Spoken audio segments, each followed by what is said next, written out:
Aqui está o engenheiro elétrico Yala. Yala, fala um pouco aí do seu trabalho. O Yala está iniciando também no case de loteamentos com a gente, está passando alguns projetos com ele, né? E tem crescido junto conosco aí. Oi, tudo bem? Sou o Yala, engenheiro eletricista. Eu atuo na área de projetos. Então, alguma dúvida que puder explanar sobre o fornecimento de energia, alguma dúvida sobre a Copel ou concessionária de energia, várias áreas do Brasil, aí a gente tenta explicar para vocês. Estamos entrando agora também nesse ramo de loteamento, estamos aperfeiçoando aí para a gente estar ligado junto com o grupo aí. É isso aí, pessoal. Acho que entrou ali foi a Rita, é isso? Você deixou gravando, Júnior, essa aula? Legal, legal, legal. Oi, Rita. É a Rita? Deixa eu ver aqui. É a Rita, né? É a Rita. Oi, Rita, tudo bem? Tudo bem, tudo. Tudo bem. Você chegou um pouquinho depois aqui, que o engenheiro civil, o engenheiro ambiental e o engenheiro eletricista se apresentou. Vou fazer uma apresentação prévia aqui. A Rita é uma nossa aluna, tá? Que está com a gente nesse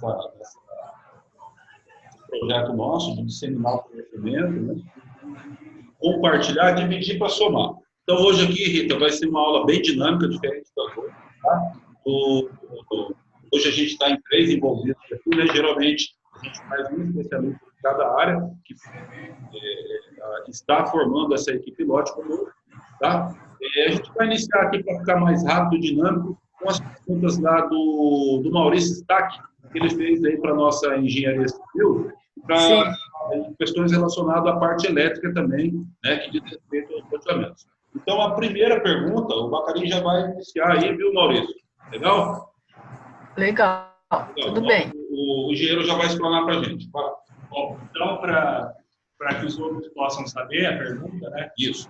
A primeira pergunta que o Maurício fez: como faz para aprovar projeto hidrossanitário na Sanepar e elétrico na Copel para um loteamento de web em 2 fases?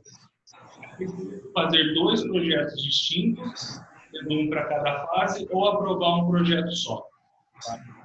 Maurício, assim, a Sanepar, tá? Eu vou falar da Sanepar, depois vai poder explicar aqui sobre a Copel. Na Sanepar, você pode formar um projeto só. Tá? Então, você vai trabalhar com fase 1 e fase 2, não tem problema. Na Sanepar, quando você mandar um projeto, ele já deve prever que vai ser para os 2 loteamentos, tá? Para 2 fases do loteamento. Eu falei 2 loteamentos porque eu estou fazendo um na Carana, que são 2 loteamentos distintos, que vão utilizar a mesma elevatória. Então, você pode fazer esse projeto, deve ser feito. Quando você fizer uma concessão para a Sanepar, eles vão lá vistoriar se você executou de acordo com o projeto. Tá? Mas, a princípio, o projeto pode ser. Tá? Maurício, em relação à Copel, ela é um pouco mais chata. Se você tiver um projeto em 2 fases, a hora que ela vai vistoriar, ela vai ver que o seu projeto está faltando aí para execução. A vistoria ela não vai liberar você. Você tem que fazer 2 projetos no caso. Primeiro você faz o projeto já faz, você tem. Ela vai vistoriar. Aí você vai deixar ele, quando você fazer a segunda fase, você tem que fazer outro. Né? Tá? Ela não te libera, está faltando alguma coisa no seu projeto para te limitar. Só questão, como trabalha? Eu estou com dificuldade de ouvir agora. Tá ouvindo melhor, Rita? Agora sim. Como a gente trabalha com órgãos de regionais diferentes, a gente tem o fator do engenheiro de fiscalização ou do engenheiro que vai analisar o projeto. Tá? Então, você pode ter diferentes de abordagem dependendo da regional que você vai aplicar esse projeto. Então, vamos supor, no regional de Apucarana, a gente apresentei lá, beleza, aceitar. Pode ser que eu fosse aprovar esse projeto em Londrina, a pessoa aqui poderia não aceitar, porque não tem uma norma que diz isso. Então, normalmente aceitam, mas você pode ter diferentes tipos de abordagem, dependendo do que dá para analisar esse projeto. Interpretações diferentes. Tá.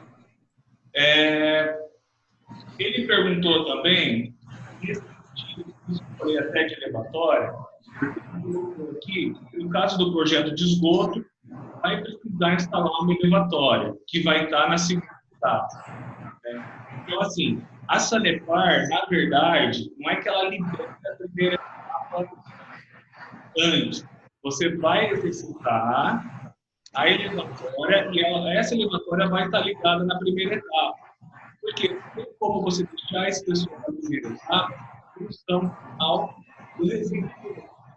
Então, você vai fazer toda a galeria da primeira etapa, vai ligar o ramal principal à elevatória. Você não precisa fazer os ramais secundários que vão ligar nele já direto. Pode deixar os secundários para depois. Tem que deixar toda a primeira etapa executada e o ramal da elevatória com a elevatória funcionando. Aí, Tá. Certo. E eu acho. Era isso, Maurício? Mais alguma questão? Algum comentamento sobre essa questão? Alguma consideração com essas duas? Acho que é as duas primeiras ou três. É tudo uma pergunta só. Estão ouvindo? Eu estou falando. Maurício. Não está ouvindo? Podemos Não. seguir? Pode. Beleza. Próximo. A segunda pergunta dele é relacionada ao financiamento do LAP. Então, o que ele pergunta? No caso da licença prévia e da licença de instalação do LAP, se vai ser pedido duas licenças, uma para cada fase, ou uma licença só, indicando que o loteamento será executado em duas etapas. Bom, vamos lá. Quando a gente trata do IAP, a gente tem é maior ainda a diferença entre as regionais. Tá? Mas, o que acontece? A licença prévia, você pode pedir, tanto a licença prévia quanto a instalação, você pode pedir uma licença só. Desde que a licença de instalação ela tem um vencimento de 2 anos, podendo ser prorrogável por mais 2 anos. É critério do IAP, também não é que vai acontecer. Tá? Mas normalmente é. Então, você tem que garantir que a execução do teu loteamento vai ser feita em 4 anos. Por quê? Porque para você conseguir a licença de operação, que é a sua última licença, você tem que estar com 100% executado. Né? O fiscal vai lá, se você tiver 100% executado, você recebe a licença de operação. Então, para você pedir tudo em uma licença só, você tem que garantir que você, em 4 anos, vai ter executado 100% do loteamento. Caso contrário, você não é necessário dividir matrícula, separar matrícula. Muita gente acha que para pedir 2 licenciamentos você precisa estar em matrícula diferente. Isso não é necessário. Mas, se você não puder garantir que em 4 anos vai ter executado, é melhor que você peça 2 licenciamentos. Um para fase 1 e outro para fase 2. Para você não correr o risco de despesa. Então, você pede uma vivência e você vai mais 2 anos. Pode ter um problema de venda, pode ser que não venda como você gostou, pode ser que você queira esperar mais tempo para vender por estratégia de mercado. Que são as fases do mercado. Isso. Não é porque você tem um projeto, a gente aprova o loteamento, mas você fala, eu acho que eu tenho que esperar mais um pouco. O Wagner sabe melhor do que eu. E mercado é base. As análises, né, que nós fazemos na contabilidade, onde a gente consegue prever, por exemplo, essa questão de enxergar. Você, por exemplo, faz uma análise de viabilidade fiscal. Ela vai ter mecanismo que você possa obedecer uma isenção fiscal por determinado tempo. Legal, renúncia, a gente já sabe que é crime de fora. Mas, ou seja, E se você colocar isso dentro da viabilidade financeira, que vai impactar na econômica, se isso não for impactar lá no seu VGV, se de repente não ganhar a missão, por quê? Porque vamos imaginar um loteamento de 100 lotes e cada IPTU seja R$1.000. Se você não der vazão, no próximo ano, perdeu o lote. Então, quanto mais você tiver, por isso que é importante fazer todas as análises de realidade, passo a passo, para você ter, para justamente que você tenha que entender naquele momento ou não, né, seguir os projetos, as aprovações, principalmente as que envolvem as licenças ambientais. Até a questão da baixa bolígrafo que está envolvida nesse processo. Tá? Pode prosseguir, doutora. Então, assim, isso deu para pegar, certo? Alguma questão? Posso? Pode continuar. Tá bom. Terceira pergunta feita pelo Maurício. A portaria 75 do IAP no tocante à mudança de localização de área de reserva legal. Parece que foi substituída. Estão sabendo de alguma coisa? Ela não foi substituída, tá, Maurício? Ainda. Ela foi revogada no final do ano, por exemplo, pela portaria 304. A portaria 304, se eu não me engano, dia 17, revogou a 55 completa.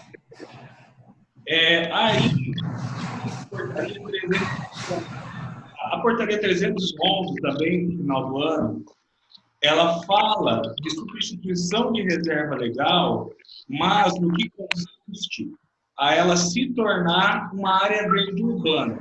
Então, você substitui a reserva legal por uma área verde urbana dentro do próprio. Então, você aonde você tem essa reserva legal, ela vai virar como se fosse uma praça, área de lazer, uma área de interesse. Você aprova o projeto no município. O município aprovando, ela pode entrar como área institucional. O município aprovando, você vai ao IAP e então substitui a reserva legal dentro do próprio empreendimento. Não tem ainda uma portaria de substituição de reserva legal em áreas rurais. Então, o que acontece? Tem memorando interno até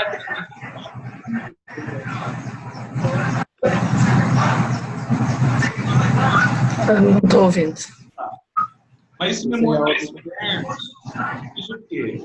Que a substituição de reserva legal, antes, era feita dentro da bacia hidrográfica, hoje ela tem que ser substituída dentro do próprio bioma. Então, tem que ter o mesmo tipo, a mesma espécie que você está querendo substituir. Antes estava dentro da bacia hidrográfica, mas não necessariamente ser da mesma espécie. Tá? O que você, então, assim, não tem essa portaria ainda, vai ter. Então, como não tem, eles têm esse memorando que tem que ser feito. Quando substituição, tem que ser dentro do mesmo bioma, tá? Sim, Maurício. Para o Maurício, que é do Paraná, né? Você está ouvindo bem aí? Não. Patrício? Cheguei, estou aqui. Está ouvindo bem? Agora sim, estou ouvindo. Legal, bacana. Ô, Patrício, seja bem-vindo aí. O Ricardo também chegou agora de novo. Atrás, o Lucas já estava presente, o Lucas já estava presente. Temos aqui também a Rita, chegou o Júlio agora também. Bom, sejam todos bem-vindos, tá? Para quem chegou há instantes atrás, aqui está o engenheiro Bacarim, engenheiro civil, tá? Uma vez que na área ambiental, eles têm também uma consultoria ambiental dentro. E o Iara, né, que é o nosso engenheiro elétrico, trabalha também com projetos de carga, projetos de postamento de energia elétrica. Ou seja, uma pergunta que vocês tiverem pertinente a responder, já respondeu uma pergunta do Maurício, Para os demais que chegaram agora, se quiser fazer alguma pergunta posterior a essa explanação que a gente ainda está fazendo para o Maurício, é só ficar à vontade. Valeu, pessoal. É só uma pontuação aqui, deixa eu voltar ali no Maurício. O Maurício é do Paraná, há um limite de aprovação nos órgãos públicos competentes. Nós estamos falando a respeito do IAP, do Instituto Ambiental do Paraná. Eu vi que o nosso grupo aqui é eclético, né? Ou seja, tem pessoas que já podem. De repente, o que a gente está falando aqui tem uma conotação menor, né? Porque, por exemplo, em São Paulo tem um grapoado, tem um colegiado, onde concentra. Por exemplo, não está o Arlindo aqui agora, mas lá em Catarina tem o pátio. Muitos municípios muito procurados, na Sul, né? Exatamente. Aí muitos municípios bem estruturados, na maioria mais tem os órgãos já municipais, né? Também. Exatamente. Então, assim, a dinâmica é grande, como eu sempre falo, e tomo cuidado. Para trabalhar com loteamento, não existe receita de jogo. Tá? Estou procurando mais uma questão aqui. Ontem mesmo recebi uma tá? Fazer um curso nosso presencial, nossa vida está cheia aí para 2019. Vamos agora para Porto Alegre, depois vai vir para Balneário Camboriú, e assim a gente termina lá no dia 7 em Palmas. Porém, esse aluno, ele é um arquiteto, me perguntou assim, olha, dentro do curso você vai apresentar para a gente formulários, checklists de aprovação de loteamento, ou seja, você vai colocar para mim o mínimo que eu tenho que ter um rio de 30 metros, de 100 metros, vocês podem dar um checklist completo. Olha, é praticamente quase impossível eu ter todo o checklist do loteamento, as normas ambientais, regulamentações, porque cada município pode suplementar a lei federal, tornar até mais restritivo lá e parcelar o solo. Ou seja, isso é o quê? Com base na 6766 que está né? A gente montou esse passo a passo como empresa no setor, orientando as pessoas que ela não vai ter vida fácil no setor. Não tem receita de bolo, só que assim, passando um passo a passo, sabe? Principalmente do que não fazer. Tem um exemplo muito puro e claro disso, essas reuniões de suporte especiais, porque se chegar com a informação que a gente não tem conhecimento de alguma questão de aprovação no Mato Grosso, na Bahia, a gente busca essa informação e interpreta, tira dúvida. Esse é o objetivo. Mas o passo a passo, como fazer, como proceder dentro do estudo, você encontra no lógico, dentro organizado totalmente certo, né? Mas assim, vai voltar para e essas questões de legislação, a gente ensina o aluno sim, o quê? Para não perder tempo. Baixa lá no projeto as diretrizes de uso e ocupação do solo para tal ato naquela região. Tá? Aí qual que é o órgão que vai me aplicar? Está em São Paulo, está no Mato Grosso, ou na Sul. Se está em Santa Catarina, é o Fátima. E aí, vai de forma eletrônica, você consegue tirar todas as informações eletronicamente, que estão tá? Se tiver dúvida, manda para a gente, professor, não tem problema algum. Agora, receita do é difícil. Então, a gente, um passo a passo, para a pessoa ficar clean, né, e não perder tempo. Principalmente também lidar com os órgãos competentes de aprovação. Conectar com essas pessoas, porque a gente vê muito, e é onde as pessoas falham bastante, é fazer uma gestão de cima para baixo. Né? Chega lá, vai no prefeito, vamos no presidente da Câmara, e quer ir portunhando a cabeça. E às vezes, a gente está no Brasil, você tem que falar como consegue algumas coisas. Mas na hora que chega na parte técnica, essa tem morosidade, porque desconectou. O primeiro lugar para ir procurar informação é o setor de planejamento da prefeitura, o prefeito, às vezes não por mal, mas porque todo mundo que vai gerenciar não tem o conhecimento prático da legislação. Exatamente. Então, às vezes eles falam assim, calçar pode ter um diferencial. Uma lei que não pode ter um diferencial, aqui é no diário de estação de saneamento industrial. Eles não sabem disso. Exatamente. Então, desculpa te interromper, mas é por causa que você querer direto no prefeito, sendo que você não sabe se o que você tem ali é tecnicamente viável ou não. E pior, às vezes a pessoa já comprou a área. As análises de possibilidade. Eu apresentei o programa no workshop, o Maurício estava presente.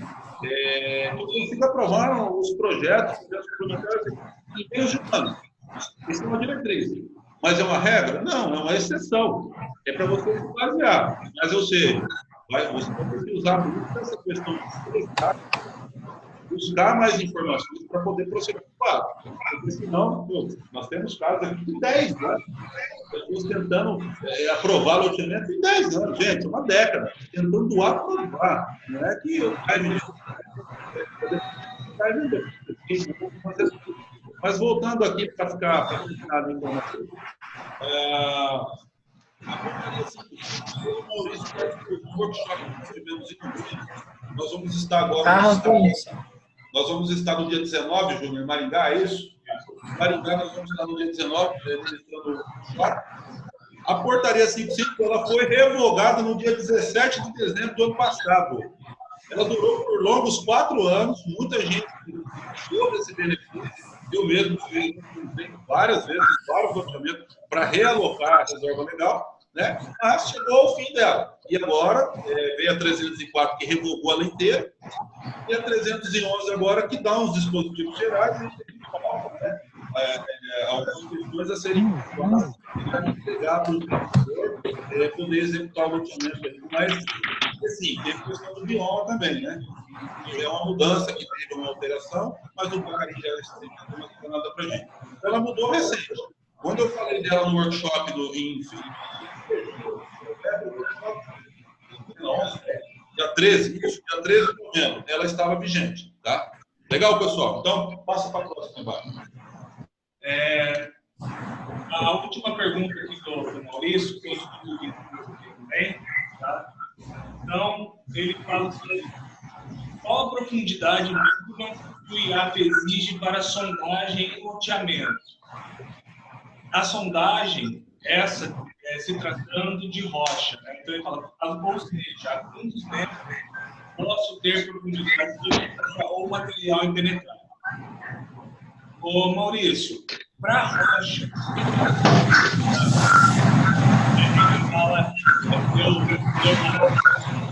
mas para material da rocha, o áudio está ruim.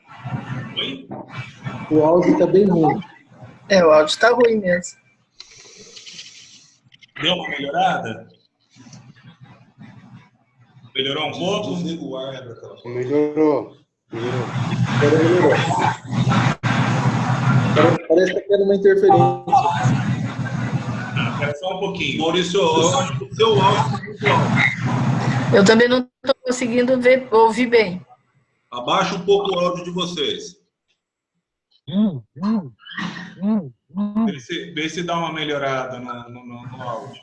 Agora estou ouvindo bem assim, viu? É? Assim tá bom. Perto tá bom. Exatamente. Tá bom. Pessoal, só reiterando aqui o que a gente já falou.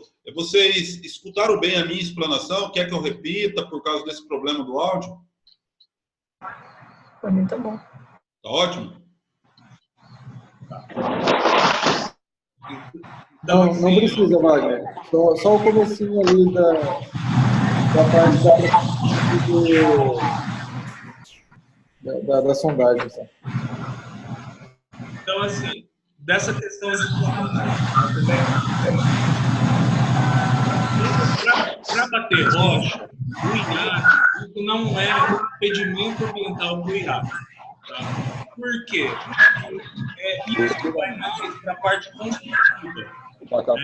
Então, o IAP, na verdade, a parte da rocha, da laje, né, como é que ele não influencia o IAP. Na sondagem vai constar, mas não é algo que para ele isso aqui não pode. Por quê? Porque se der na tampa, você pode fazer radier, entendeu? Você pode fazer sapata. Estruturas, essas fundação não inclui a PSAB e não influencia a parte de rocha para o licenciamento. Aí você perguntou aqui qual a profundidade mínima para o lençol freático, né? Você até colocou aqui que próximo aos córregos normalmente se encontra água muito profunda. Para os córregos, você tem que respeitar a APP, né, a Área de Preservação Permanente, que, de acordo com o novo Código Florestal, isso pode variar em alguns municípios. Você é, no mínimo, 30 metros pelo Código Florestal. Tá? Então, vamos se embasar no Código Florestal, porque ele é nacional. Tá? Você tem aí 30 metros de APP, no mínimo, de largura de até 10 metros. De 10 a 50 metros, você tem que deixar 50 metros de APP, de cada lado do rio. Então, quando você passa essa faixa de APP de 30 metros, você já chega numa região em que essa água do rio não vai influenciar em água superficial que você vai utilizar, que você vai encontrar. Tá? Já chega numa região que não vai ter mais influência do rio ou do plano que você tem aqui. Lembrando que quando você tem mina, então você tem que preservar um raio de 50 metros. Tá? O que interfere? O lençol freático. Não tem na portaria do IAP ou no Código Florestal, em lugar nenhum, especifica a que profundidade interfere para o IAP ou não. Normalmente, os órgãos ambientais aceitam. E falando de Paraná e São Paulo, tá? Que isso é onde a gente atua mais frequentemente. Mato Grosso do Sul, eu só trabalhei uma vez, Santa Catarina só uma vez. Então, eu trabalho isso como normal. É uma situação só. Paraná e São Paulo. Eles, abaixo de 6 metros, ou seja, profundidades maiores que 6 metros, né, mais fácil, eles não interferem para o IAP também. Com profundidades menores de 6 metros, eles têm que... Isso é um local onde vai minar água. Ou seja, quando chover muito, é um ponto em que o lençol freático vai subir e a água vai aflorar. Por que eles adotam 6 metros? Porque você é engenheiro civil, né, Maurício? Você sabe que a maioria das fundações que a gente tem são de até 6 metros. Né? Quando você vai fazer estaca, a maioria das fundações são até 6 metros. Então, por isso que eles têm essa preocupação, para você não criar um loteamento, um local onde a pessoa vai comprar o lote e não vai conseguir construir. Vai ser obrigada a fazer uma outra fundação. Porque se tem rocha, você tem outras maneiras de lidar. Mas como tem água, é mais difícil, porque por mais que você faça um sapata, um radier, o pessoal chama de mini tubulão, né, quando você faz ao longo da fundação. Então, quando você tem esses tipos de fundação em um local com lençol freático alto, você pode criar bolsões. Né? Então, ali vai ser locais, às vezes, mais fofos, e que numa época de seca, esse local vai ser um bolsão. Então, você pode ter deslocamento de solo que vai influenciar na construção da casa. Tá? Então, assim, que eu falei, não tem uma legislação que fale qual é a profundidade mínima. Mas o que é aceito normalmente é que profundidade no mínimo de 6 metros não influencia, não são tidos como mínimas. Profundidades menores que isso, eles são locais de afloramento de água, ou seja, tidos como minas ou nascentes, e é necessário manter um raio de 50 metros de preservação. Ok? Só pontuando uma outra situação na questão do afloramento rochoso, soluções. Tá? A solução ela é população. Porém, ela pode esbarrar lá na questão da viabilidade financeira e econômica. Por quê? Para você trabalhar as questões de drenagem, esgoto, água potável, ou seja, toda a infraestrutura básica do saneamento vai ficar mais cara, né? Então, isso vai impactar lá na frente no quê? No seu VGV. Então, é uma análise que tem que fazer sobre isso. Aqui na nossa região de Londrina, nós atendemos uma empresa, ela tem uma expertise no vertical, e agora ela está desenvolvendo novos negócios, apartamentos, condomínios de alto padrão, entraram na área sem fazer os estudos geotécnicos, sem fazer sondagem, percolação do solo, e daquele jeito, sabe? Parecia que eram amadores. Mas, assim, foi um descuido que tiveram, o preço estava bom, o preço que a comunidade comprou. Na hora de aprovar os projetos, começaram com problemas com disputa. Tem que manejar isso para a área institucional. A prefeitura não aceitou, a prefeitura do município, óbvio, né? E aí ficou caro para eles passar a infraestrutura dos equipamentos básicos ali, né? O que aconteceu? Não tocaram o projeto para frente. Por quê? Porque fica caro. Fica caro. Se a área fosse barata para eles, quem sabe poderia viabilizar. Mas pagaram mais de 1 milhão no Alqueiro Paulista. Então, tomaram castigo. É um estudo de cases. Não vou revelar nome dessa empresa, questão ética e tal, mas isso aconteceu, tá? Quando algum empreendedor procura a gente para fazer um estudo, a primeira coisa que eu peço para eles falar, faz um estudo, faz um pré-projeto para mim. Mas assim, a primeira coisa a se fazer é um plano altimétrico. Você não tem como fazer um estudo de uma área que você não conhece. Você não vai viajar, às vezes, 500, 600 quilômetros só para ver uma área e voltar para fazer um estudo. Outra, então, o que você faz? Primeira coisa, mesmo eu indo para a área, porque eu nunca faço estudo sem ver a área. Você pega um negócio ali, às vezes você acha que é uma coisa maravilhosa, que é um projeto muito ruim, e a área mostra o contrário. Né? Então, a primeira coisa que eu peço, plano altimétrico. Não é só pelo caimento do terreno. Isso é muito importante, tanto para a gente saber qual o melhor aproveitamento da cidade, como é que vai descer a tubulação de esgoto, fluvial, onde você vai ter o melhor aproveitamento, a melhor utilidade. Assim, também tem uma diminuir a tubulação de anos de tubulação para baratear também, porque para baratear o custo.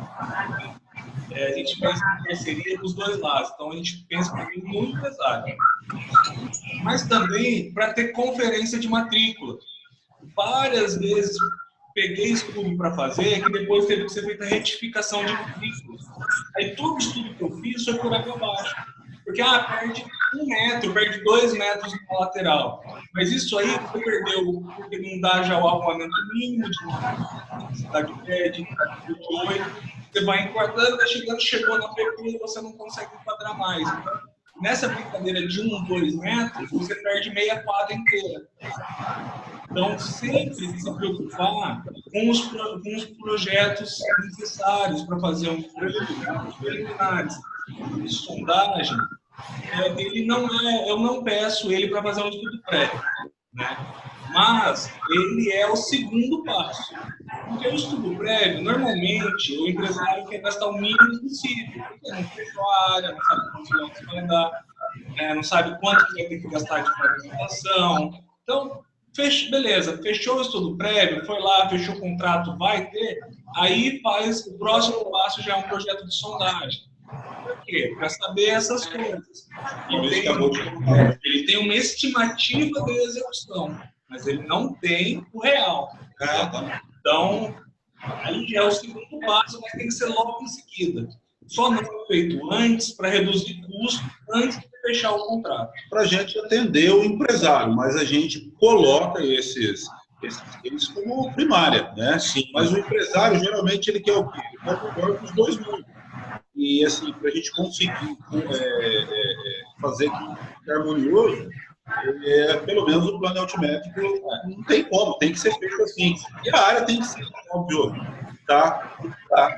Não dá. E, assim, isso que a gente ensina é exatamente isso, é você não queimar etapas, né? Então, a gente tem isso, questões de baratear o custo e deixar, porque eu passei dois orçamentos agora, dias atrás, um antes de virar o ano e um agora em janeiro, bem no início, até antecipei as questões das férias para passar orçamentos. O empresário, olha, dá para tirar aqui tal análise, dá para tirar essa, dá para tirar aquela, dá para tirar aquela, que daí vai baratear meu custo. É um risco que ele corre, né? Então, assim, eu oriento a fazer as 9 análises de habilidade que eu julgo necessária. Passa desde a econômica financeira. Para você ter a econômica, principalmente a financeira e depois a econômica, já tem um estudo de plano altimétrico para poder cotar, juntamente com a diretriz, que tamanho de via, quantos lotes vai dar de maneira prévia, um estudo para a gente já poder passar um orçamento, quanto vai gastar. Eu pego engenharia, a questão do puxamento, de energia elétrica, pega o BACA, pega a nossa equipe de engenheiro e vai fazendo os cálculos para poder passar algo, assim, vai variar entre 10% e 20% real. Porque ainda pode mudar esse projeto na hora de aprovação, né? Às vezes a prefeitura não vai aceitar, por exemplo, e aí entra essas questões de que não tem os atributos técnicos para decidir, isso acaba decidindo. Em muitos casos, o prefeito chega, olha, eu não preciso da área, e a parte técnica da prefeitura já aceitou, já concordou com a sua parte técnica, vai fazer esse relacionamento lá, e às vezes tem que mudar uma regra do jogo. Aí mudou uma área de local, às vezes não é simplesmente tirar uma área de quadras, uma área funcional daqui e botar ali, mas tem outras coisas. Então é complexo. Esse loteamento não é para amadores e por isso que a gente está aqui. Pessoal, terminamos aí as perguntas do Maurício, todas, tá? E agora eu abro aí para quem quiser fazer outras perguntas, nós estamos à disposição.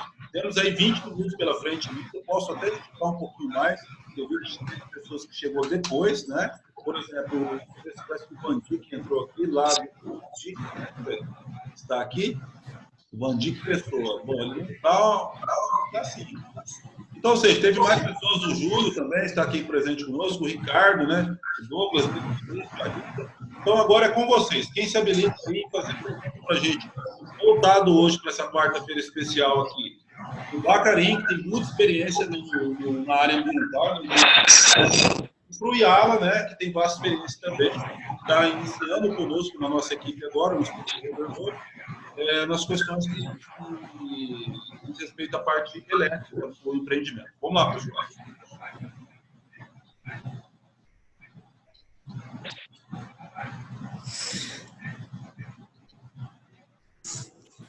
Isso responde. Wagner, eu tenho minha dúvida não é muito na área técnica, né, mas na parte financeira. Tem como precificar quanto a gente gastaria de infraestrutura, não sei, talvez por metro quadrado num loteamento, custa aí de parte de saneamento, parte elétrica e parte de asfalto, arruamento. Como? Sim, olha, eu vou posicionar você assim dos últimos que eu fiz, tá? Com ruas de 14 metros, ou seja, incluindo o passeio e a calçada, né? E 9 metros de área de geometria. Já com tudo, com a parte elétrica, com a infraestrutura mínima, lotes de mínimo de 250 metros. Aí tem esquinas, que tem uma configuração maior e algumas outras quadras, um pouco maior, por causa que eu fui impactado com uma mudança de lei de uso, ocupação do solo, estava com a chancela, tudo aprovado, já tinha que mudar. Tá? Mas assim, teve um que eu terminei a R$23 mil o custo total por lote, teve um em 27, tá? Que foi um pouco mais caro, e já fiz com 15, 16, 18. Então, assim, depende muito do tamanho da via. Por quê? Por exemplo, quando vocês adquirirem, nós temos uma aula que é como realizar loteamentos, e eu demonstro isso de uma maneira prática, ali, objetiva, o quê? O planejamento da prefeitura, e as diretrizes de uso e ocupação do solo, o plano diretor, mapa do sistema viário, por quê? Porque, às vezes, está previsto dentro de uma gleba uma avenida larga, e aquilo vai impactar os custos para você. Então, às vezes, sai de 15 por lote e vai bater lá nos 28. E assim, você fala, não tem como. Né? A questão também da elevatória. Então, são várias questões que podem modificar. Papel um pratão de... Abóbora, chuchu e batata. Dentro de um estado natural, a gente consegue ganhar entre 15 a 20 mil reais aí por ano. Uma média considerável, tá? E assim, no empreendimento, isso assim, lógico, é normal.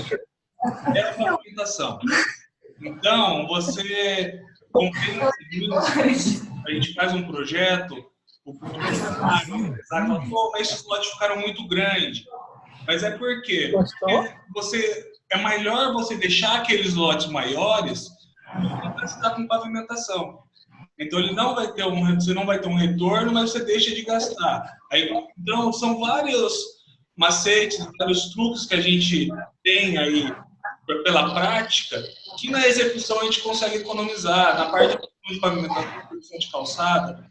Isso varia de município, porque às vezes tem uma usina perto, não tem transporte de equipamentos, de máquinas. Então, assim, esse valor que o Wagner passou é um valor excelente, de uma faixa um pouco larga, mas é mais ou menos isso mesmo. Contudo, você pensar com a execução inteira completa. Isso aqui já abrange, porque assim, não é gastos. Precisou gastar, vai gastar um pouco mais, ou o que dá para fazer para economizar, para melhorar o VGV. Às vezes você vai ter que gastar mais, então compensa melhorar um pouco a classe do seu empreendimento, para melhorar o VGV. Então aí você muda o projeto, porque você consegue gastar mais, você tem um retorno melhor. Então você consegue equilibrar essa equação, né? Vai fazer em 2 fases. Por quê? Porque você constrói valor da segunda etapa. Mas são todas táticas que a gente pode ter para você, porque não tem assim, isso não pode, isso não vai dar. Não vai dar por quê? É inviável, por quê? Então vamos mudar. Eu peguei um loteamento que era um loteamento de residencial, que ia dar 1.000 e poucas unidades. 1.300 unidades residenciais. Lotes de 300 metros. Beira de empresa e tal. E ficou muito tempo nisso. Quando foram começar a venda, viu que não compensava. Fizeram um loteamento de 300 chácaras de alto padrão, com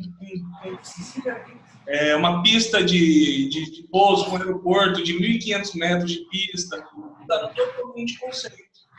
Viram que era mais fácil vender aqueles 300 lotes do que 1.300. Então, por isso, o grandão aqui sabe fazer melhor do que ninguém. São coisas que tem que melhorar, porque eu tenho 1.300 lotes, mas você vai para esses 1.300 lotes? É estratégia, né? E, assim, cada empreendimento ele é único, né? E uma coisa que o Maca falou, que é muito importante, as análises. Eu sempre volto, foi o dele aqui, foi o Douglas, que chegou a uma conclusão comigo, que eu já tinha esse conceito, né? Que para fazer um loteamento e ganhar muito dinheiro com isso, e não queimar etapas e ter uma aprovação rápida, ter uma vazão desses lotes rápido, são as análises de viabilidade de projeto. Isso vai responder para você todas as dúvidas que você tem a respeito da coisa, desde o custo e desde para chegar lá no final e dar vazão nesse produto. É uma coisa muito importante de considerar, né, para não ficar mudando muito o projeto. Nós estamos falando de um case que não era nosso, a gente não pegou do começo, né? Porque a gente fica apagando incêndio por aí. Tem muito empresário que e contrata a gente para nós podermos solucionar aquela questão e compor com o objetivo principal, que é vender, né? Ninguém vai fazer um loteamento para deixar lá. Mas, ou seja, a vocação da área é muito importante, né? Você entender da vocação dessa área, né? Uma das situações assim, e a gente fala disso em viabilidade de localização. Mais alguma pergunta aí, pessoal?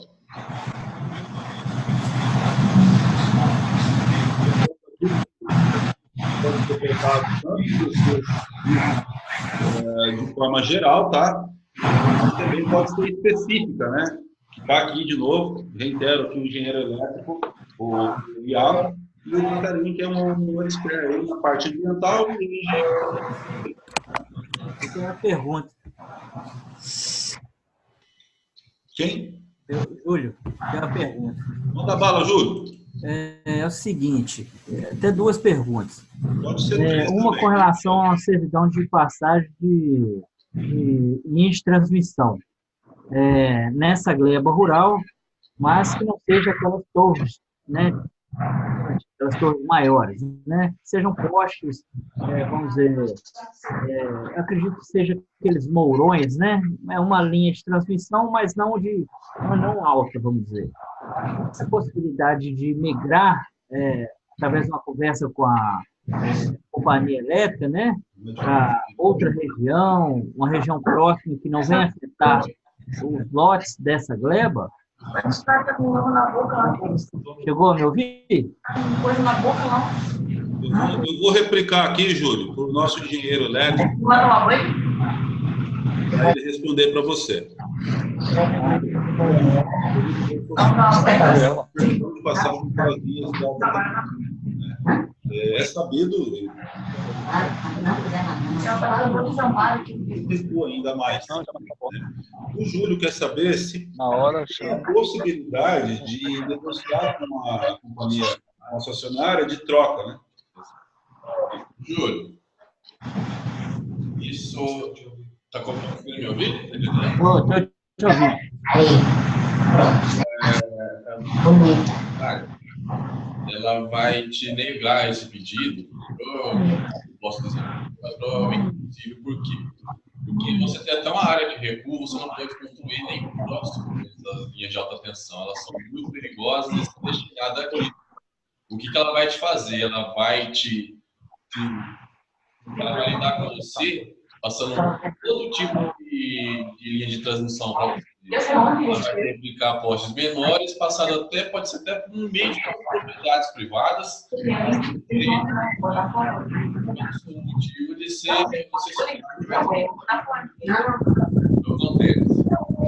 você vai mostrar para eles a sua área, onde você vai eles que vão destinar você para ligar muito e a linha de alta tensão é totalmente perigosa, é extremamente calculada.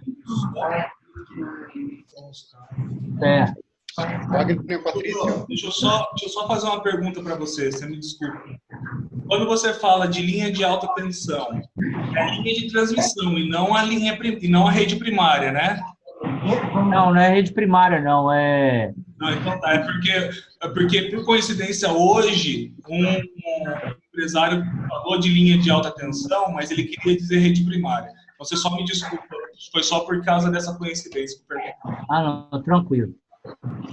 A outra pergunta é com relação ao dimensionamento de carga direcionada para aquela gleba. Isso se baseia na quantidade de lotes que vai ter? Como é que é feito esse dimensionamento durante essa carga que você vai ter que buscar, né, ou querer lá para essa região? Certo. Júlio, isso vai totalmente depender do tamanho do seu loteamento e aonde ele vai ser executado. Porque nós chamamos de circuitos.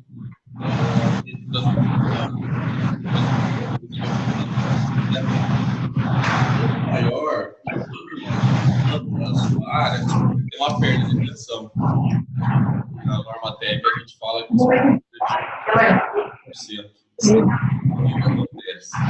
Vai depender de quantos lotes você vai ter, quantos transformadores vai poder atender você, qual a distância do seu loteamento com a sua linha de transmissão de alta tensão mais próxima. Destinar você o lugar mais viável. Tem coincidência com a sua primeira pergunta. Por isso que eles vão passar a linha de transmissão para você. Você vai poder pedir para eles, por exemplo, utilizar o suporte que ele já tem. O que acontece? Dentro desse cálculo, acontece muito do pessoal fazer errado. O transformador é enorme para atender o loteamento inteiro. Isso é totalmente errado. quando você gera um projeto desse para o cliente, no final do loteamento, geralmente, quando é 2 etapas, principalmente, você tem que dimensionar tudo novamente para o cliente. Por quê?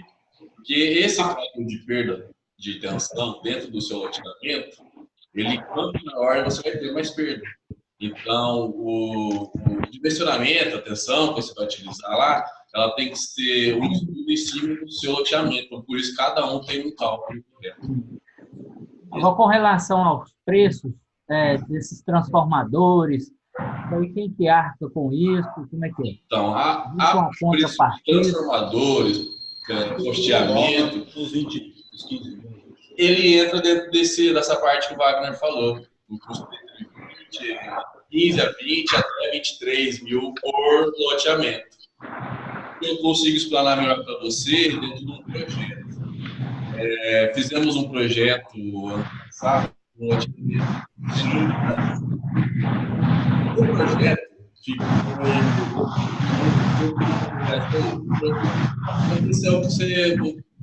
a parte mais em conta, vamos dizer assim, que você vai precisar. Aí, esse tudo vai entrar dentro desses R$15 por loteamento. Por lote. Por lote. Beleza. Conseguiu responder para você, nós? Já deu para entender. Oi? Já deu para dar uma clareada no negócio. Qualquer coisa, se você quiser formular ela e enviar para o Wagner, faço. Não, tá tranquilo. Melhor, mais técnico. Tá, beleza. Eu vou disponibilizar para vocês, pessoal, até o final das quartas-feiras especiais, tá? O custo de um loteamento, de um dos loteamentos que a gente fez, incluindo cada atividade. Olha, foi gasto com projeto X, foi gasto com energia Y, isso é bom, é legal. entendeu? Acho que vai ficar assim, tem que ter uma dinâmica melhor. O que vocês acham? Muito bom. Tem uma estimativa por áreas, né? Aí... por tudo, por toda, assim, por exemplo, o que a gente gastou com infraestrutura de águas pluviais, drenagens, no caso, alguns dos empreendimentos a gente precisou fazer dissipador d'água, que é justamente o mais próximo. Ou seja, N fatores. Aí você vai ter uma visão mais holística, né? Vai conseguir ver os custos unitários de cada atividade, tá? Isso é bom. Tá bom. Bom, né? Muito bom. Vai custar R$1.000 cada um. Amém. Pessoal, mais alguma dúvida aí de vocês? O Bandico está quietinho hoje? Então, Bandico. Tudo bom? Boa noite, gente. Ô, meu irmão, tudo bem? Eu queria que você, se pudesse, disponibilizar um exemplo de cada situação. Se é para pedir, vou pedir com vontade. Um exemplo de loteamentos fechados, loteamentos e condomínios e loteamentos de lote. Se pudesse, seria bom, se tivesse um exemplo de cada um para a gente. Tranquilo. As questões por exemplo, porque tem diferença em todos eles, né?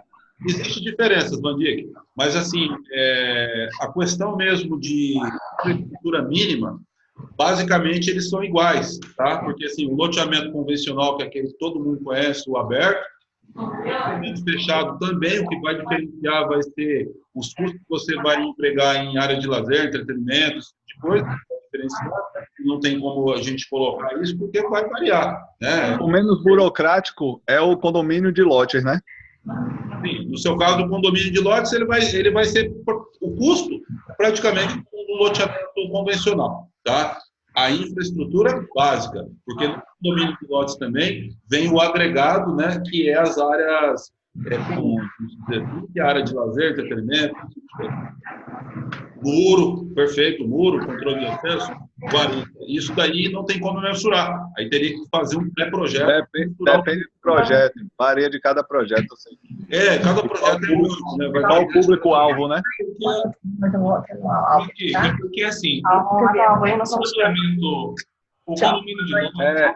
Só um minutinho, pedir a nossa colega Ingrid, que ela está com o microfone ligado. Toda vez que ela fala, ela passa para ser o principal da sala.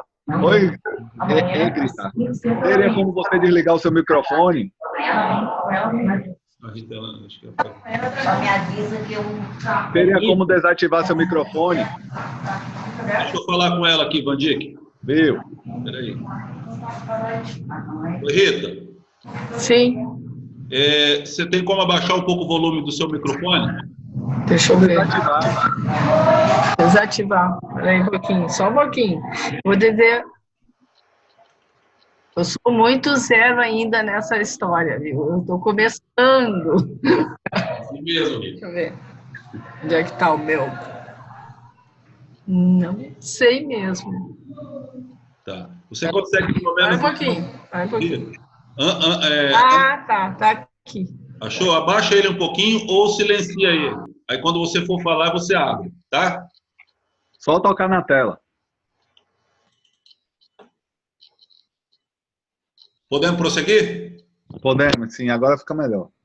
Ótimo. Ô, Vandic, é porque também, quando você trata do condomínio de lotes, depende muito de quem que você vai querer atingir, qual o custo dos lotes, qual a classe que você vai querer fazer. Qual o seu público? Então, qual é o público que você vai ter? Né? Isso você pode ter você pode até não ter área de lazer, como você pode ter uma área de lazer alto padrão. Então, não tem como mensurar isso para as áreas comuns, para a área de lazer, guarita, que tipo de guarita, vai ser abertura automática, com tagzinha no carro, vai ter porteiro. Então, isso são tudo coisas que acessórios, né? Vão encarecendo. O que dá para falar é de infraestrutura básica. Tá? Eu queria ter uma ideia de vocês. Vácuo, tá? A gente está tocando um condomínio fechado, tá? Padrão médio, tá? Então, áreas de lazer, piscina, churrasqueira, normal, nada esbanjando, uma academia. Custo por lote desse empreendimento, 28 mil, tá? Aproximado, 28 mil por lote. Então, assim, que eu estou falando para você de um exemplo, classe média, com uma área de lazer simples, tá? Isso pode ir até você perder as contas. Depende do que você quer e de quanto você vai cobrar nesse lote, tá? Certo, o que eu penso... o que você me falou aí, eu já entendo. O que eu queria saber de vocês, se vocês têm já tem algo pronto, algo feito por vocês, que vocês poderiam disponibilizar para a gente num padrão, alto padrão.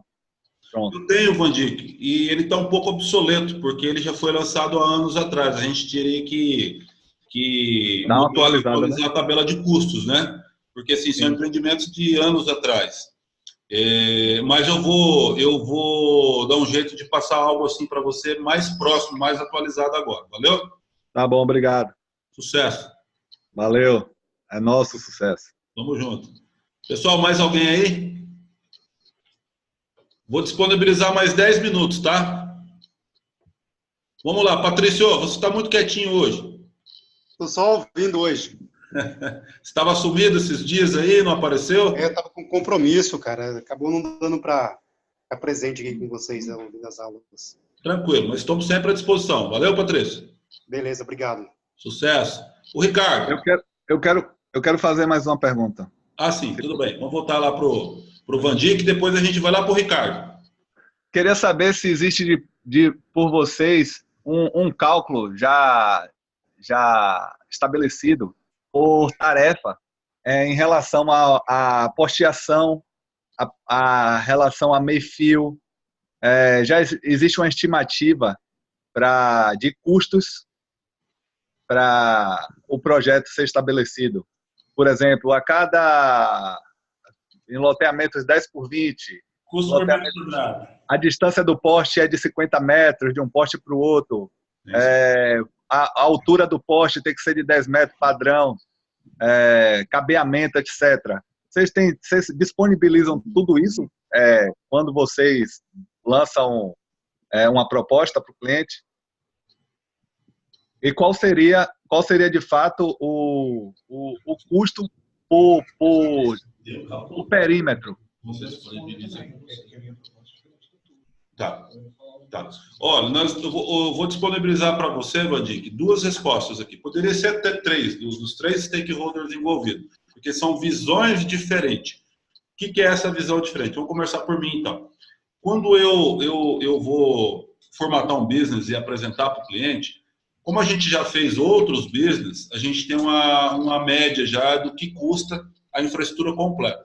Eu acho que foi o Douglas que perguntou a respeito disso anteriormente, e ela custa entre 15 e 20 mil reais para padrões normais, terrenos de 250 metros, com quadras de no máximo 180 metros de comprimento cada um, que vai caber 6 postes de média.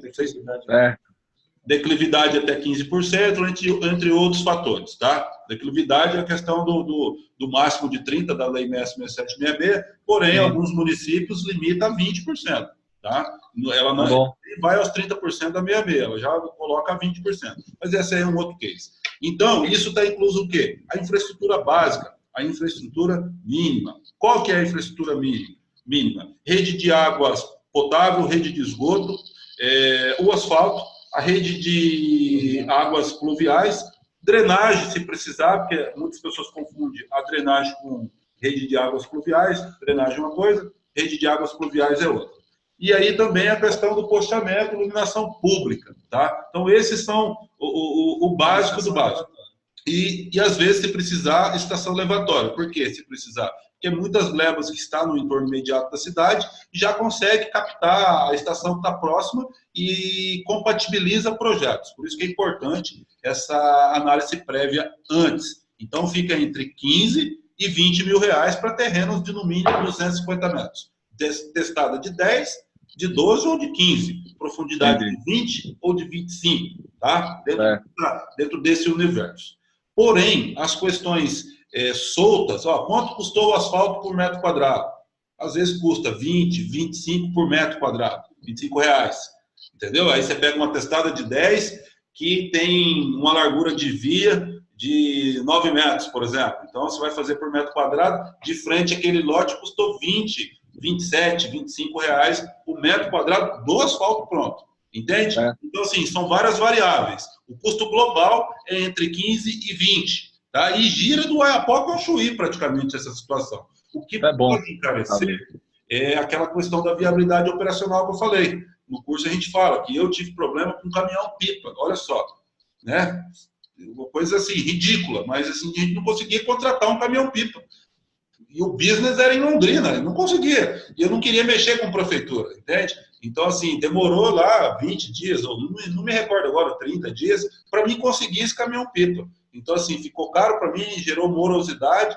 Então, ou seja, a viabilidade operacional também para saber se vai ter insumos, serviços, pessoas em quantidade e qualidade suficiente. Igual o doutor falou, às vezes você precisa deslocar uma máquina para longe, isso vai encarecer o custo de transporte, entre outras situações. A média é entre 15 e 20, e você fazendo a viabilidade operacional, você já vai saber se tem empresas que podem te atender e profissionais que podem te atender aquele business lá. Então, dentro daquela estrutura de análise de viabilidade que eu te mandei um modelo, inbox, tá exemplificando bem isso. Agora, o doutor vai falar de alguns custos, como ele é engenheiro civil, chão de fábrica, está acompanhando os loteamentos diariamente ali, junto com os peões. Ele pode até falar de alguns custos unitários, igual eu relatei aqui, do metro quadrado do asfalto, né? Mas que vai fechar entre os 15 e 20. Entendi, obrigado. Esse custo aí que ele passou seria custo por lote, né? Metro quadrado de lote. Isso. O que eu costumo fazer já para passar para o empresário um valor de execução prévio. Então, assim, lógico que isso quando a gente conhece as regiões. Em regiões que a gente não conhece, a gente tem os parceiros que a gente vai ter algumas informações médias. Então, por exemplo, na região nossa aqui, o custo da pavimentação pode ser de 75 a 85 reais por metro quadrado de pavimentação. Tá? Isso depende do município, qual vai ser a capa, mas varia em torno disso. Então, quando eu vou passar, ou quando eu estou conversando com o empresário, que ele quer saber um memorial, eu já passo um memorial de cálculo para ele, um memorial descritivo, a área de pavimentação, área de calçadas, tipo de pavimentação, quanto que vai dar de rede, de água, rede de esgoto. A gente já tenta trazer isso para os valores de execução, né? Então, coloca lá, passa Isso aqui, vamos supor que deu 10 mil metros quadrados de pavimentação asfáltica. Falou, ó, aqui nessa região gira em torno de R$80 o metro quadrado. Então, ele já dá para ter essa noção de custo de execução por metro quadrado de execução, para você saber qual vai ser a tua execução global, né? Então, isso que o Wagner falou já é por metro quadrado de lote, né? Eu estou falando por metro quadrado de execução, de obra. Tá? Mas aqui na região, então vamos supor, R$25 metro quadrado de calçada e colocando uma média, R$80 metro quadrado de pavimentação asfáltica. Tá? Você consegue ter essa noção, sim. Era Obrigado. isso? Era, sim. Obrigado. Respondido. Disponha. Para a gente encerrar, né? Tem uma variação muito grande do orçamento que a gente faz lá na fase dos estudos, até eu chegar na fase de execução. Existe uma diferença muito grande do que foi orçado, do que de fato foi o custo incorrido. Você pode ter até o dobro, tá? E assim... Isso é costume acontecer? Não, é isso que eu falo. A gente pega muitos casos de empresas que aprovaram loteamentos, começaram a executar e não conseguiram, tá? E empresas grandes. No interior de São Paulo ali, eles vão para a cidade pequena, o pessoal fica, nossa, a empresa grande vai vir para cá, e começa a executar, mas como não é a área deles, uma empresa de fora, não fez o levantamento correto, pega na hora de execução e dá diferença, e a diferença é grande, tá? Tanto que não compensa ele continuar a execução. O que acontece? Tem que ser muito bem feito esse levantamento. Por isso que o empresário às vezes acha chato a gente pedir projeto, pedir estudo, mas quando ele vê que realmente tem retorno, tá? Ele vê que o nosso serviço é bem feito, a gente ganha muitas vezes na parte técnica, e não pelo menor preço. Tá? Você fala, qual que é o preço do teu projeto? Você vai lá e passa um valor, cara, pô, mas o teu projeto é caro. Tá, é caro. Mas o que a gente dá de retorno por saber de execução, por exemplo, no interior de São Paulo, ali, estamos tocando um loteamento numa cidade ali,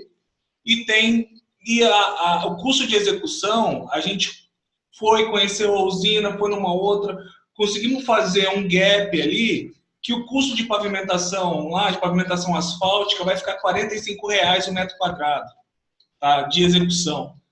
Então, saiu de 75, um valor daqui da região nossa, para um valor de R$45 o metro quadrado. Você pensar em 10 mil metros quadrados, ali é 9.800 metros quadrados de pavimentação asfáltica. Então, se você pensar nessa diferença de R$30 o metro quadrado, dá muita diferença. Pessoal, só fazendo a correção aqui, tá? Eu falei 23 a pavimentação e a calçada, 73, 75, 70, às vezes até menos um pouco, depende da diretriz, altura do CBUQ, da compactação, da capa, ou seja, isso influencia muito. Já fizemos até com 40 também, tá? Do custo total do asfalto, o asfalto pronto, tá? Com tudo, tá? Então, tem com as sarjetas.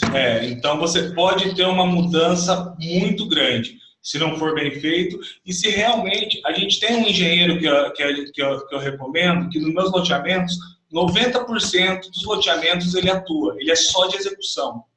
Aí o pessoal fica, mas você não acompanha, mas não, acompanhar a execução é uma coisa, eu vou uma vez a cada 15 dias, quando está em fase de pavimentação, uma vez por semana, a gente acompanha, mas esse engenheiro de execução vai estar lá todo dia. Esse é o cara que consegue sangrar lá. Então, ele compensa o custo dele, tá? Ele tem um custo aí que na hora fala, pô, mas é um custo a mais, mas ele compensa do tanto que ele consegue tirar na hora. Então, isso são estratégias. Você consegue, às vezes, investir um pouco mais, contratando um pessoal mais habilitado, que entenda da prática, porque às vezes o engenheiro de projeto fica com escritório, não tem chão de fábrica, né? Não vai lá para o asfalto queimado. Então, você tem essa diferencial, pagar um pouco mais barato, às vezes, no projeto, mas não ter o diferencial de feeling de obra. E lembrando que depois é 5 anos de garantia que nós temos que dar, entendeu? Então, se começar o asfalto pipocar, porque os órgãos públicos competentes, a vistoria é bem genérica, tá? faz um teste de carga lá depois, faz alguns testes necessários, mas se depois começar, por exemplo, ainda mais se for um terreno muito declinoso, corre muita água em épocas de chuva, a velocidade da chuva também que é calculada em cima disso, começa a abrir o asfalto, e aí você vai ter que começar a dar manutenção, e é complicado. Legal, pessoal? Pessoal, eu queria dar uma dica muito importante, tá? A gente que está no dia a dia, pessoal tem medo de órgão ambiental. Tem que parar de ter medo de órgão ambiental. Lógico, tem que ir com uma pessoa técnica, porque às vezes eles pedem uma coisa que não necessariamente tem que ser aquilo. Mas muitas vezes vai na prefeitura, corre a prova, tudo chega no órgão ambiental e barra. Tá? E o órgão ambiental pode vetar. Então, só dar esse conselho para vocês. Pega uma pessoa técnica e vá ao fiscal. Quando chegar o projeto para ele já vai saber do que está se falando. Tá? Legal a dica aí. Eu vou aqui para o Ricardo para dar voz para ele, que ele ficou quietinho, para a gente finalizar, tá? Ricardo, você tem alguma pergunta aí? Opa, boa noite. Tudo bom? Tudo bom. Eu tenho uma dúvida do seguinte, eu acompanhei mais ou menos aí, parece que é por regiões que as questões ambientais são definidas. Aqui em Minas, eu comecei a estudar mais ou menos o assunto, parece que a partir de 25 hectares, eu teria que ter uma licença do Estado, não só do município, para fazer o loteamento. Não sei se vocês já fizeram algum trabalho em Minas, mas no meu caso aqui eu tenho uma área mais ou menos de 30 hectares que eu queria fazer o loteamento nela. Eu estou pensando em desmembrar em 2 de 15 para tentar sair disso. Eu vou ver qual que é o valor mais ou menos, mas eu já estou pensando em fazer isso. Vocês têm algum conselho assim para dar? Ou já aí no Paraná é mais ou menos a mesma coisa? Como é que vocês trabalham dessa forma? Eu sou falar do registrador. É o Ricardo, né? Ricardo, a primeira situação, assim, para partir para o desmembramento, tá? Assim como ele falou, para se relacionar com os órgãos ambientais, os órgãos públicos, onde você vai coletar LI, LP, LO, ou seja, né? Aqui no Paraná é o IAP, a gente já falou sobre isso. Por exemplo, São Paulo tem um colegiado, o Grapoab e tal. Mas vamos lá.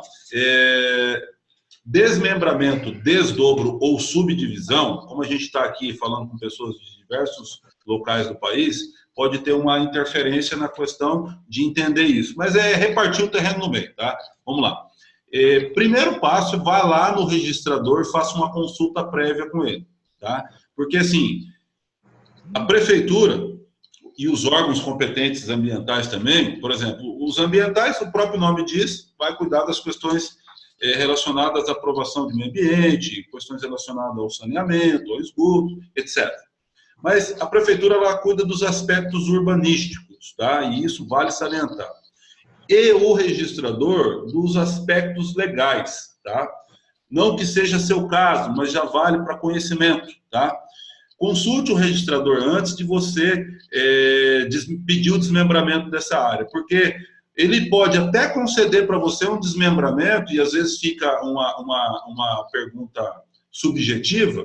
Olha, você vai pegar um engenheiro agrimensor, pessoal da topografia, vai montar um croquis, um desenho, vai desmembrar, vai criar 2 matrículas. Até aí, beleza.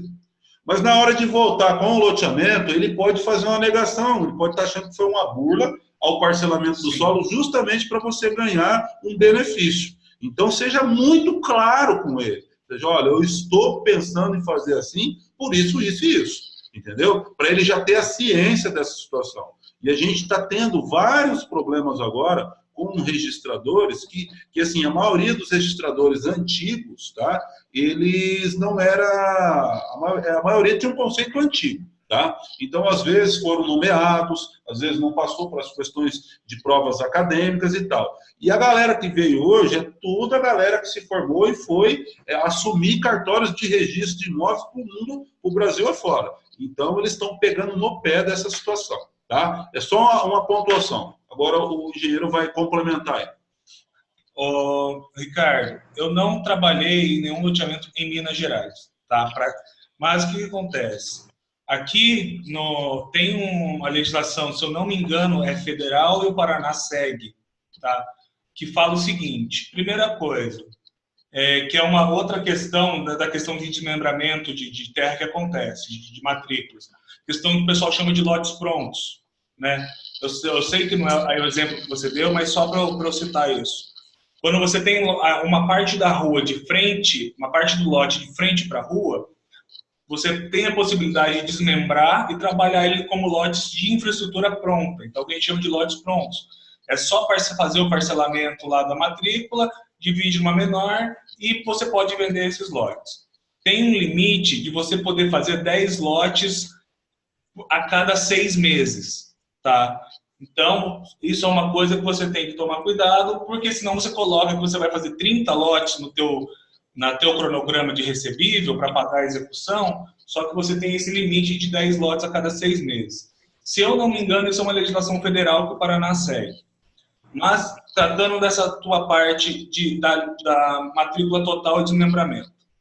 Aqui no Paraná, a gente tem, quando o licenciamento é estadual, tá?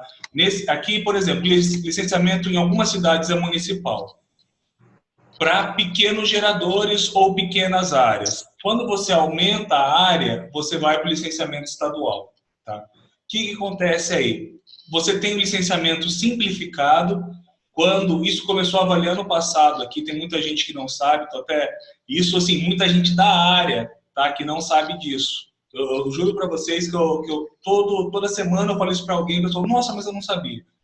Você, até 10 hectares, ou seja, 100 mil metros quadrados, você pode ter um licenciamento ambiental simplificado. Tá? Que igual você tira uma licença só. Acima disso são 3 licenças, licença prévia, instalação e operação. O que você pode fazer é desmembrar a área em áreas menores para entrar tudo como licenciamento ambiental simplificado. Partindo do mesmo princípio desse questão dos lotes prontos, o IAP está limitando a quantidade de licenciamentos que você pode entrar. Por quê? Porque senão eles perceberam que bastante gente estava com o intuito de desmembrar a área para ter esse benefício de ter uma licença só, diminuir taxa, né, burlar o sistema de licenciamento. Não é oficial, não tem nada que fale judicialmente, legalmente, mas eles estão tendo uma limitação também de 2 licenciamentos como LAS por CNPJ, se eu não me engano, por ano. Tá? Não tem nada certo, eles simplesmente dão eles veem quem que está aprovando, quem que não está, e seguram esses loteamentos. Tá? Então você tem que tomar esse cuidado só. Essa é a importância de você conversar com o fiscal, tá? Para saber se tudo bem você fazer isso. Porque a hora que chegar na mão dele, ele vai saber que é a mesma área e que você deu uma entrada diferente. Tá? Só conversar com ele, ó, tudo bem, posso fazer, não posso, o que você acha? Tirar essas dúvidas. Para ele, a hora que chegar o projeto na mão dele, ele já saber do que está se tratando. Tá? Então, e também se ele vai aprovar, porque às vezes ele pode falar, pô, você mandou 2 loteamentos só para passar por aqui, para não ter que ser estadual, pode ser que ele queira barrar também. Tá? Quando a gente trabalha com órgãos públicos, a gente tem essa questão de um fiscal poder pensar de uma maneira e outro pensar de outra. Tá Interpretação bom? pura. Exatamente. Tá? Conseguimos responder aí a sua indagação? Beleza. Oi? Certo? Ok. Mais alguma dúvida? Não, tranquilo. Tranquilo. Deixa eu só aqui, pessoal, chegou um aluno novo que entrou no nosso grupo agora, na nossa equipe, que é o Júnior, ele é lá de Rondônia. Ô Júnior, vou abrir, o microfone seu está aberto, tá? Júnior. Mas seja bem-vindo aí, viu, Júnior? Ele chegou um pouco atrasado, ele é um aluno novo nosso. Pessoal, seguinte, tá? Para finalizar aqui esse maravilhoso encontro que Deus nos permitiu na noite de hoje, tá? Eu agradeço ao pessoal da minha equipe que hoje está aqui. A agenda é lotada, tem a família envolvida e esse horário nosso é super complicado, mas foi um compromisso que eles assumiram comigo, tá? Desde o início, quando a gente começou a formatar essa equipe. E, assim, quero dizer para vocês que na próxima semana, tá? Vocês vão ter um presente. Lembra do presente que eu prometi? Vai estar conosco o nosso gerente de marketing, juntamente com o Júnior, que cuida Chega para cá, Júnior, para falar um outro pessoal aí, que cuida do marketing da nossa empresa, da equipe Lote. Olá, pessoal. O pessoal está cansado de me ouvir, né? No WhatsApp. Então, semana que vem a gente vai estar junto aí. Beleza? Então, assim, pessoal, semana que vem vai estar aqui o nosso chefe do marketing, tá? Que coordena todo o marketing, a questão global dos nossos cases aí. E a gente vai estar disponibilizando um curso gratuito para vocês, assim como vocês adquiriram o método Lote, vocês vão ter um login e senha para questões de desenvolvimento no marketing aí, tá? Quando vocês forem lançar, eu devo estar com fome, falei lanchar.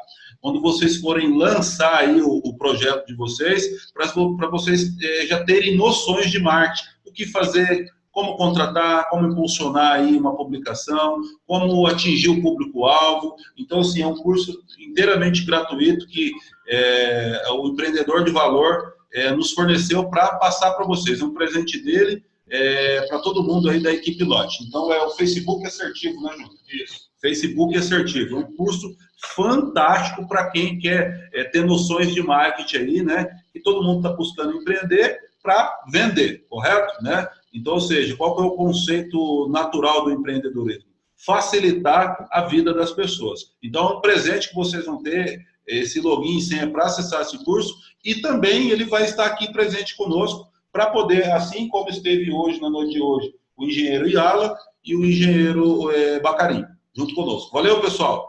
Foi um prazer estar com vocês aí. Fiquem com Deus. Sucesso no negócio de vocês, nos seus empreendimentos. Até quarta-feira que vem. Valeu? Alô, pessoal. Boa noite. Obrigado pela presença. Sucesso.